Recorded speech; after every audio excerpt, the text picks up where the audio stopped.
Hello lords and ladies, welcome back to Cartoon Hangout, your place for all things cartoon.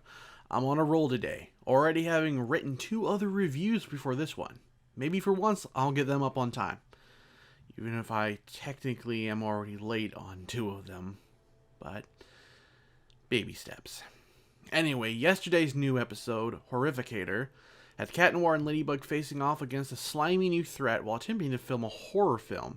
In fact, it was originally supposed to be a Halloween special, so it's odd that we're getting it in February. Although I do imagine reordering the episodes to make that work would only upset fans again. For what's meant to be a Halloween episode, this actually was a cute episode. Certainly not a scary or even remotely creepy episode, which kind of sucks. I'm pretty drawn to certain types of horror and adore creepy things. The episode had all the elements needed to make this a creepy episode, from a chilling monster, a claustrophobic environment, and dim lighting, but it never really achieved a creepy factor, not even by children's television standards. The Akuma this episode was another of Marinette's classmates, Maylin, who is easily frightened, so it is quite fitting she becomes a monster that feeds on others' fear to become stronger. So while the episode never got close to creepy, I do have to give it a huge thumbs up for an interesting villain concept as well as design. I mean, look at this thing. I'm really digging the colors, as it's not just one single color, but almost a kind of gradient effect, I think. Some of the cute moments of this episode aren't even centered around Marinette or Adrian for once, but rather Ivan and Maylin. Don't listen to those bozos. Easy to judge when they're not in front of the camera. You're doing awesome. Come back. I promise I'll roar more quietly. Seriously, such a cute couple. And of course, any scene with Julika in it. I'm just waiting for the episode that shines a light on this shy goth girl. Awesome. So awesome. She's adorable, alright? In the end, although the premise had promise, I think this episode isn't exactly this show's strongest. I say it's slightly average, although there are a few good moments, as I've mentioned previously.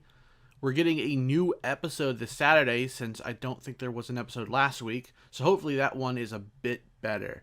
Now, keep in mind, average isn't horrible, by the way. It's like a 6 on a scale of 10 if I gave out scores.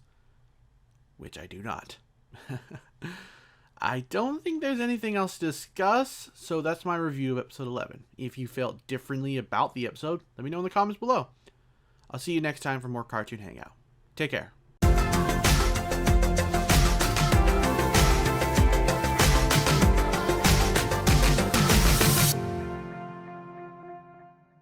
Hello lords and ladies, welcome back to Cartoon Hangout, your place for all things cartoon.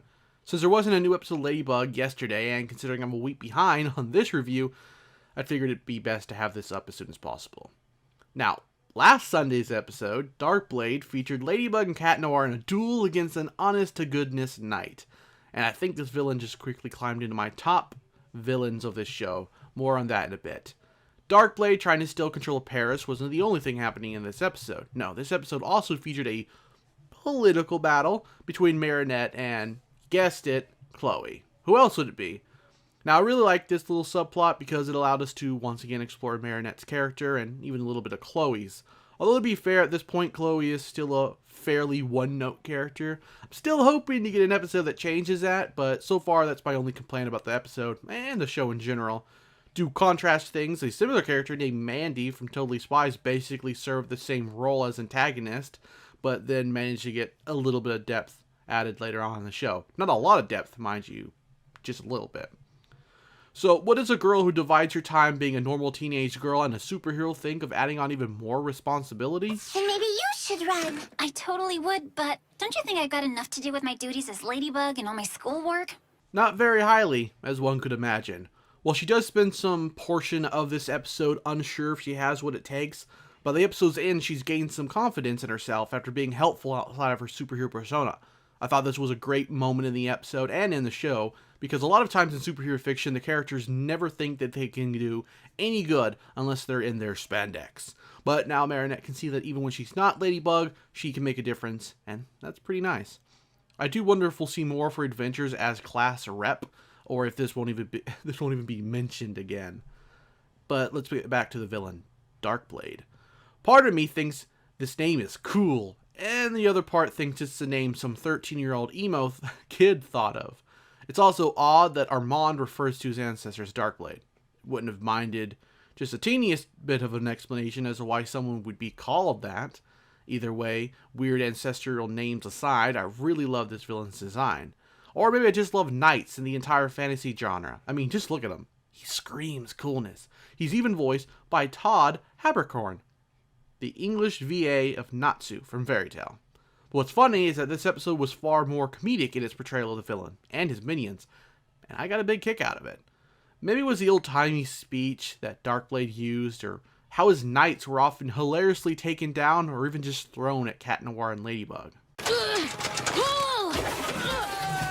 Why are they going on the roof? Well, at least some of them. The flag! Tally-ho! I think my only complaint were the French accents.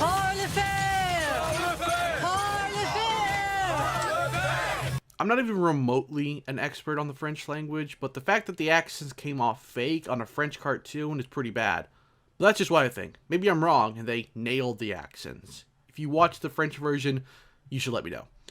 And I think that's what I wanted to say about this episode of Miraculous Ladybug. It was a pretty fun romp of an episode featuring a very silly supervillain and gave us some great scenes of Marinette in her civvies, taking on the evil that is Chloe. Unfortunately, I couldn't say the same for Adrian, who, while he did get some scenes, he didn't get anything too remarkable.